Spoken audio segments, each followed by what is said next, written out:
Section 5, Health Principles. Chapter 20, General Hygiene. General Hygiene. The knowledge that man is to be a temple for God, a habitation for the revealing of His glory, should be the highest incentive to the care and development of our physical powers. Fearfully and wonderfully has the Creator wrought in the human frame, and He bids us make it our study, understand its needs, and act our part in preserving it from harm and defilement. The circulation of the blood. In order to have good health, we must have good blood, for the blood is the current of life. It repairs waste and nourishes the body. When supplied with the proper food elements, and when cleansed and vitalized by contact with pure air, it carries life and vigor to every part of the system. The more perfect the circulation, the better will be this work accomplished. At every pulsation of the heart, the blood should make its way quickly and easily to all parts of the body. Its circulation should not be hindered by tight clothing or bands or by insufficient clothing of the extremities.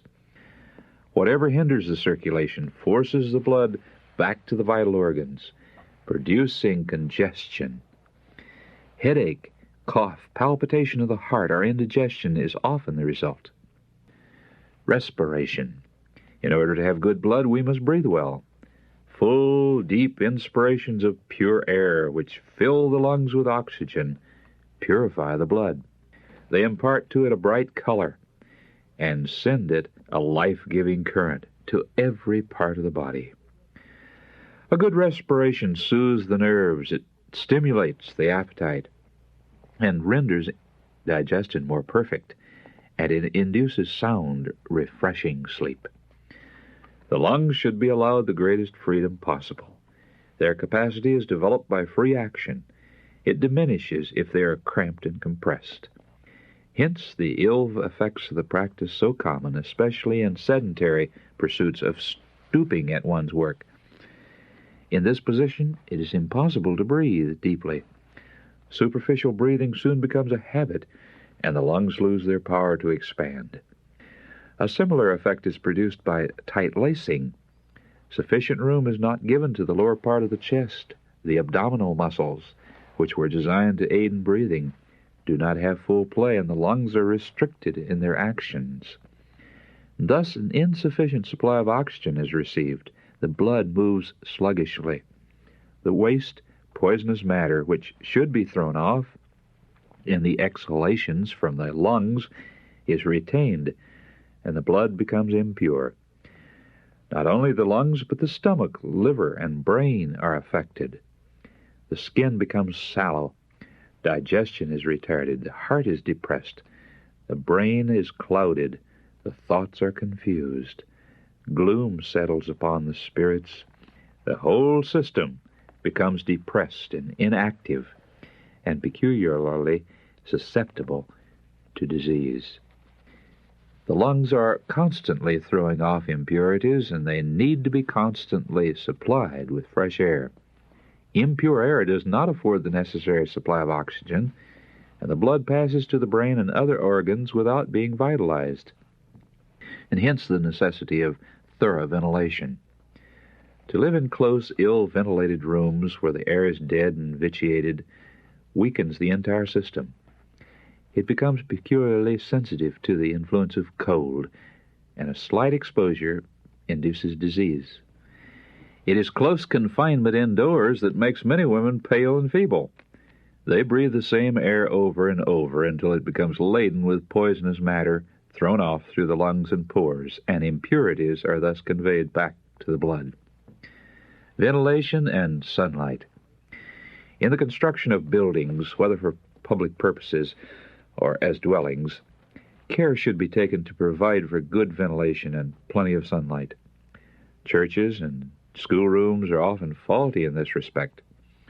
Neglect of proper ventilation is responsible for much of the drowsiness and dullness that destroy the effect of many a sermon and make the teacher's work toilsome and ineffective.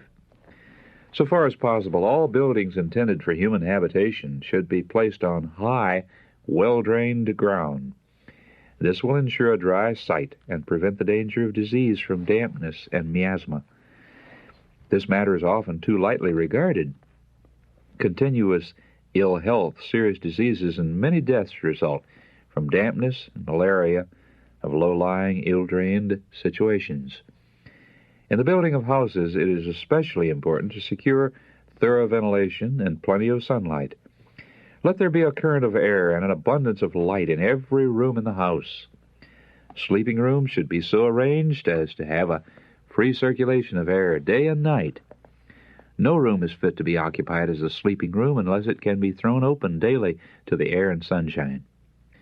In most countries, bedrooms need to be supplied with conveniences for heating, that they may be thoroughly warmed and dried in cold and wet weather. The guest chamber should have equal care with the rooms intended for constant use. Like the other bedrooms, it should have air and sunshine, and should be provided with some means of heating to dry out the dampness that always accumulates in a room not in constant use. Whoever sleeps in a sunless room or occupies a bed that has not been thoroughly dried and aired does so at the risk of his health and often of his life. In building, many make careful provision for the plants and flowers. The greenhouse or window devoted to their use is warm and sunny, for without warmth, air, and sunshine, plants would not live and flourish.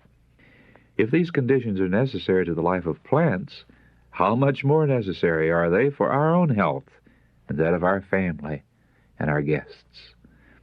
If we would have our homes the abiding place of health and happiness, we must place them above the miasma and fog of the lowlands and give free entrance to heaven's life-giving agencies.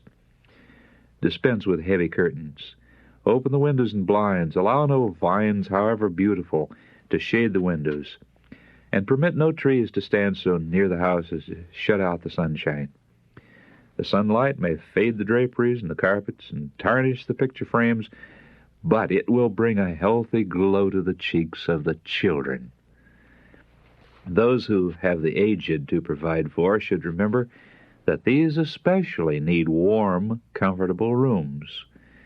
Vigor declines as years advance, leaving less vitality with which to resist unhealthful influences, and hence the greater necessity for the aged to have plenty of sunlight and fresh, pure air. Scrupulous cleanliness is essential to both physical and mental health. Impurities are constantly thrown off from the body through the skin. Its millions of pores are quickly clogged unless kept clean by frequent bathing, and the impurities which should pass off through the skin becomes an additional burden to the other eliminating organs. Most persons would receive benefit from a cool or tepid bath every morning, every day, morning or evening. Instead of increasing the liability to take cold, a bath, properly taken, fortifies against cold because it improves the circulation. The blood is brought to the surface, and a more easy and regular flow is obtained. The mind and the body are alike invigorated. The muscles become more flexible. The intellect is made brighter. The bath is a soother of the nerves. Bathing helps the bowels, the stomach, and the liver, giving health and energy to each, and it promotes digestion. It is important also that the clothing be kept clean. The garments worn absorb the waste matter that passes off through the pores. If they are not frequently changed and washed, the impurities will be reabsorbed. Every form of uncleanliness tends to disease.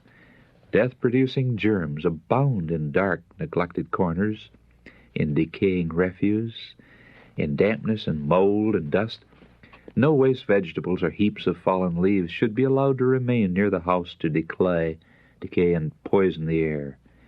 Nothing unclean or decaying should be tolerated within the home. In towns or cities regarded perfectly healthful, many an epidemic of fever has been traced to decaying matter about the dwelling of some careless householder. Perfect cleanliness, plenty of sunlight, careful attention to sanitation in every detail of the home life are essential to freedom from disease and to the cheerfulness and vigor of the inmates of the home.